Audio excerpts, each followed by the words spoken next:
If I was writing a cookbook, this recipe would definitely be in it. Part 14, the most extra peanut butter cookie. This cookie recipe came out of many different influences that just so happened to coincide on the same week. It all started on a very cold and wintry week. I got a new cookbook, Milk Bar by Christina Tossi. I don't know how to say her name, but it was very exciting, and I was really wanting to try out her cornflake crunch. So I did. And I was like, oh, this is really yummy. What could I do with this? Well, it just so happened that same week, a friend came over for dinner and brought chili chocolate that he got. And it was delicious. And then I was thinking, man, I haven't had a good peanut butter cookie in a long time. And I found a soft and like kind of chewy cookie recipe. And I was like, wait a second. What if I take that chocolate, add it to the cookie? I substitute miso paste for the salt. I roll it in cornflake crunch. And then the most extra recipe was born. Okay, I'm going to calm down. You might be able to tell that I'm very excited about this recipe. And so let's start from the beginning with the cornflake crunch. When I made the cornflake crunch, I made a full recipe, which makes about 4 cups of it, and you don't need that much for the cookies.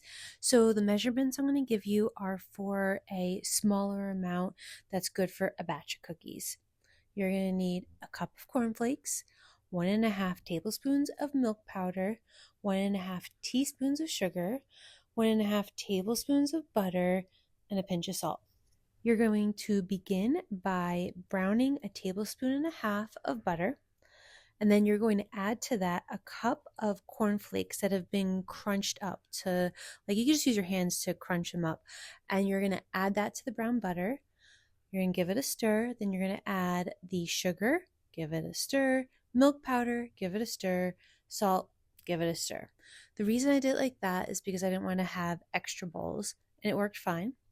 You're going to take that and spread that out on a baking tray with silpat parchment paper, or you could just use a regular, like without any parchment paper. I'm assuming it probably wouldn't stick because it has enough butter in it. I just did the silpat just to make sure. You're going to cook the cornflake crunch at 275 for 20 minutes, and then you're going to allow it to completely cool down before you use it. So in Christina Tulsi's cookbook, she says how it's really yummy to snack on. It is. It's delicious. That you can store it for a week and it would be fine. And you can put in the freezer if you have extra. The first time I made it, I had like 4 cups, so I had a lot of extra. So that's why I was trying different recipes to see how to use it.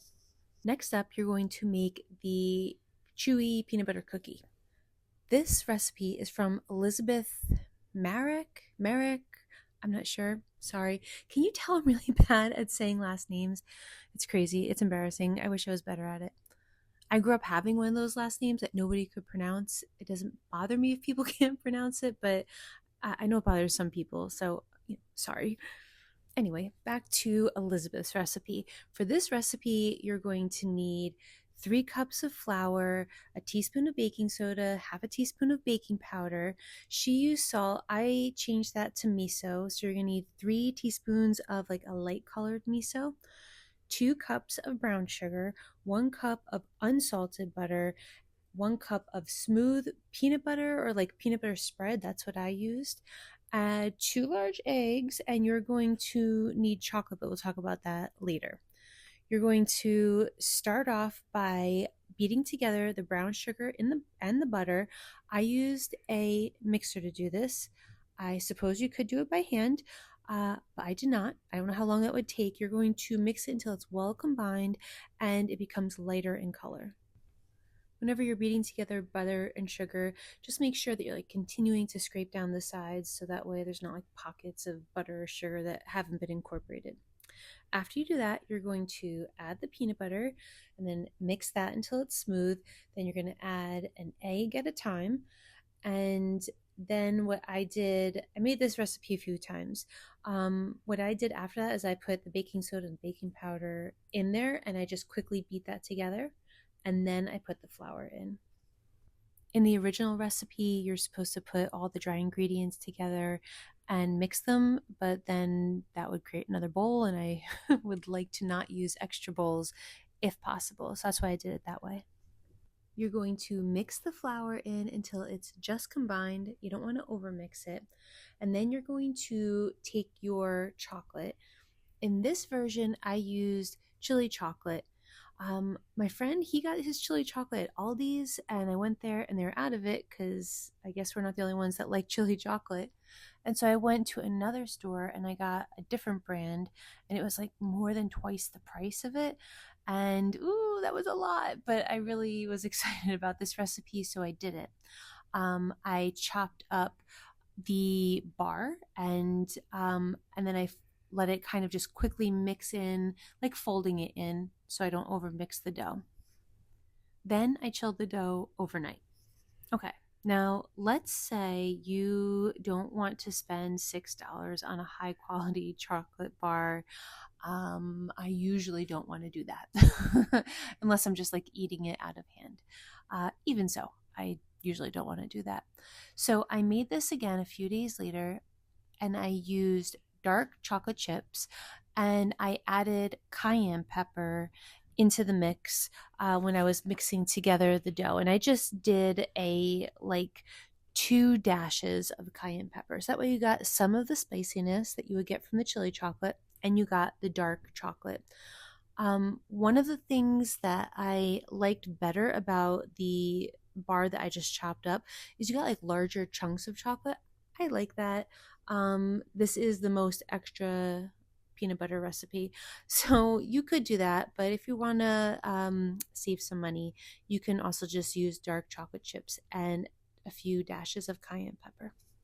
Okay, so it's the next day, and the cookie dough has chilled overnight. For this version, I did is like this would make 16 cookies, like a full batch of this one.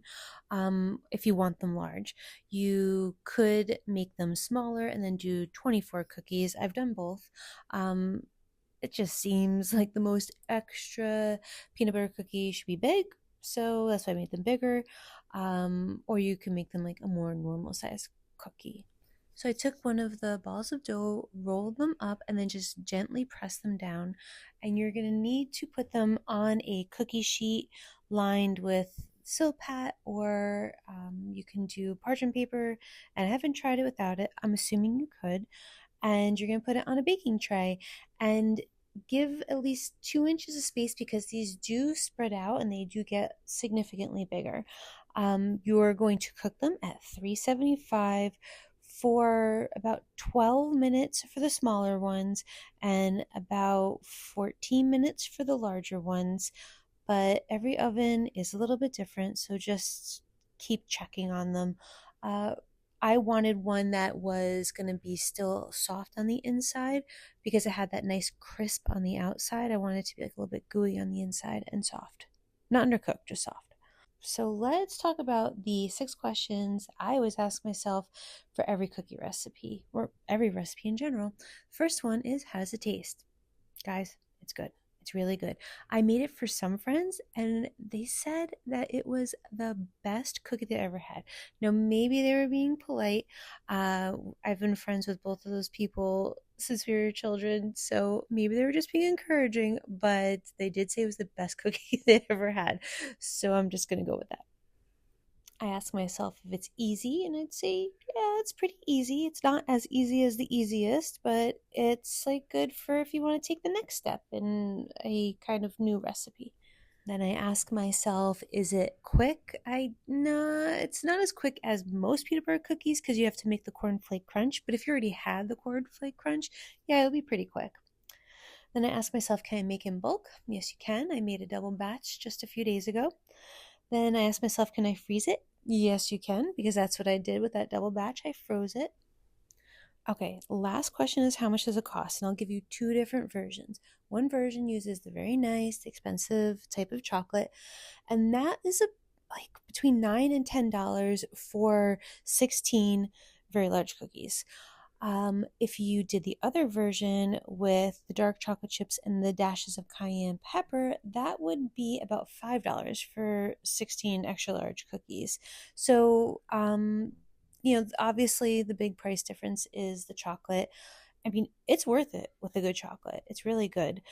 But if you want to save some money, the other one is still very, very yummy. Um, I mean, I'm excited. If you're excited and you make this, I hope you enjoy it as much as we did.